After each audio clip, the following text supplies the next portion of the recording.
So this was noise compliance through situational awareness.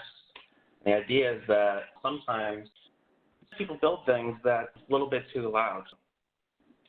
And the natural reaction if you tell a business owner to do something is leave me alone and don't tell me what to do. So luckily for employees, there is a government agency that will then come and tell the business owner, you can't just do what you want. The natural reaction from the business owner is, all right, maybe I'll have to do something about this. And they have a dilemma because they have no idea how to, make sure that they are not exceeding a certain noise level in their environment. And this is when they'll go out and look for solutions. So that's where the premise of the sample came from. We're dealing with IoT. We could take audio sensing devices, we could sprinkle them all over a manufacturing floor. They could run some code to understand the environment and make sure that, business owner is not going to get fined or sued, but also the employees don't have their health put at risk. And so you just take these little devices, you sprinkle them all over the place. They'll sit there and they'll sense, and when they realize a policy has been broken, they'll let someone know. So for this sample, it's really focused on an individual node. So the scope is a self-contained node. It's not a peer-to-peer network or an algorithm which relies on connections between the devices. This way, it's easily scalable. You can just put them everywhere. Also, the code itself is generic. The services were meant to be written so that you can plug in different types of noise sensing services as long as they're a realization of the overall class, the abstract class, and sends the JSON formatted information between services. So the noise policies themselves, and this is important, are user-defined. They could be either defined at build time. So let's say a business owner wanted to buy this service from someone. They could say, hey, we want to be compliant with this certain set of regulations, or at least have an understanding of, could we be out of compliance? And so you could build a deployment just for them. Or another way of going is you could dynamically add policies as the system is out in the field, and you could dynamically remove policies. For this sample itself, it's kind of mirroring the OSHA regulations. It uses just an impulse policy, which is any individual event over a certain noise threshold, and windows, any number of windows. For this, at the build time policy, it's just a couple of windows. And then I'll add and remove windows to show you what that looks like. The overall pattern is one top-level awareness service that relies on two dependent services, one being a microphone, one being GPS. The idea there being that if you break a policy, you need to kind of know where the policy is being broken. And of course, microphone is self-explanatory. The awareness service is where all the interesting stuff really happens.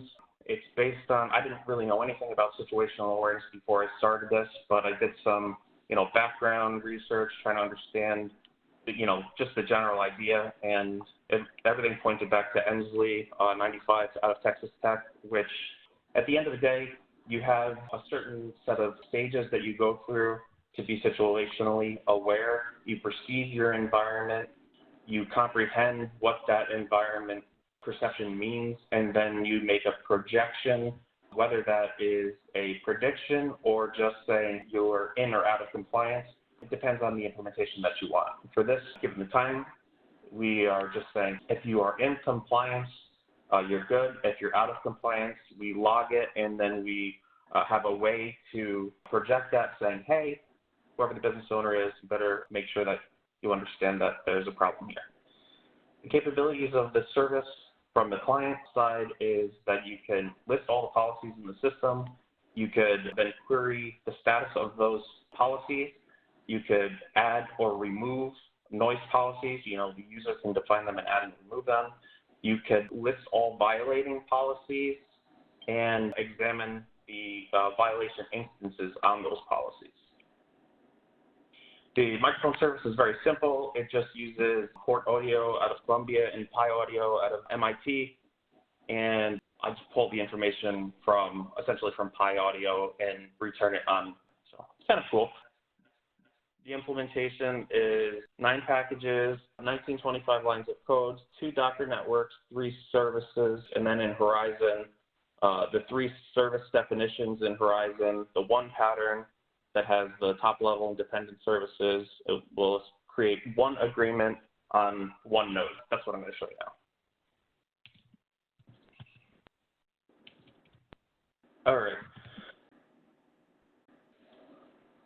Just to show you, the Docker images are not here. They'll be pulled when the agreement gets established.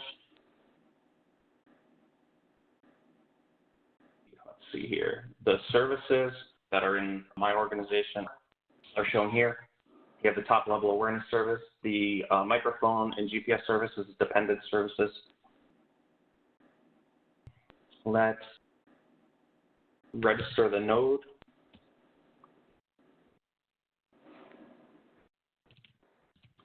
Okay, and what you'll see here is the agreement's not there yet, but you see down here it's starting to go through and set things up.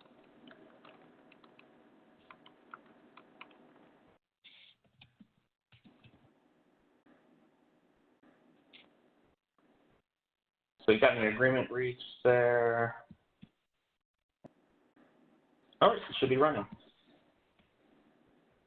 Okay, there we go. We have all of our images that were pulled, and you have all of the containers that were started, and you can see that there are the ports that the different services will be listening to. Each of these services, they end up, the awareness service, it calls to the microphone and GPS service by service name. There's the client.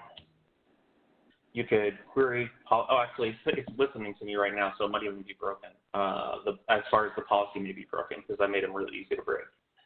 So here we have a couple of different policies here. Every policy gets its own unique ID. The threshold on the impulse policy is essentially, the Pi Audio returns a value of -100 up to 0.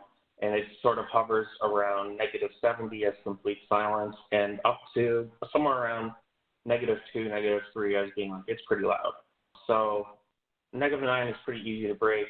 On our window policies here, there are 2 of them. The window size is 5 seconds and 3 seconds. The threshold to break this is an average threshold, and -10, -70. And if you look, you could see there's a policy ID, a longitude, a latitude, your current noise level, and that noise level is going to be changing based on, noise. So first, I'll just show you, it does change. I have a pretty cool little bit of music that goes with this.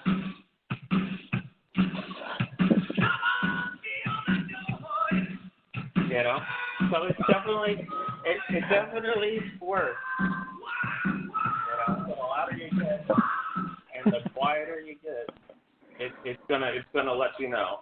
And Very so, nice. I mean, that's probably a problem, with the breaking of the policies. But maybe someone, they said, oh, that's too loud. So let's perform another operation and let's look for broken policies, and it pretty much says you're crazy and you broke everything.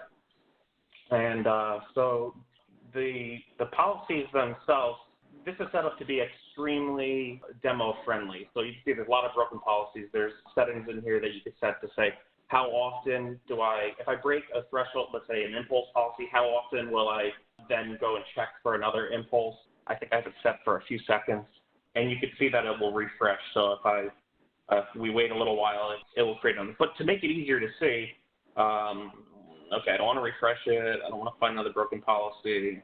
Yeah, I want to perform another operation. But, let's clear out these policies and just make it so that it's easy to see the policy be broken. Step 1, we want to remove a policy. Let's remove all these policies. Okay, so the impulse policy, I have it set so that you can clear it, but it stays fixed. So let's look at the broken policies. Obviously, you see we got rid of the policies, so you can't have any events that have violated policy if you remove the policy. So you can see here, it's beginning to see, hey, am I breaking policy? And I'm refreshing, and if I'm making a lot of loud noise, it breaks the policy. And then it will stay that way for, I guess, I think it's like 5 seconds I have it set for.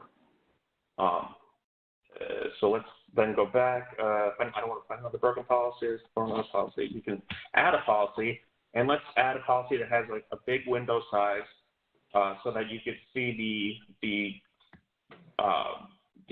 threshold, the average window threshold increase or decrease.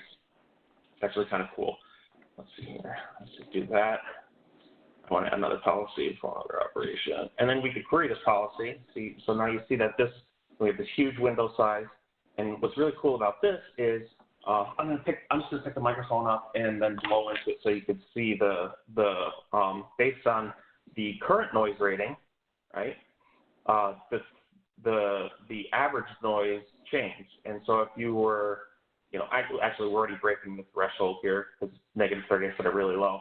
But we won't actually see an event because the window size is so large. But see, I'll blow into it and do the refresh it.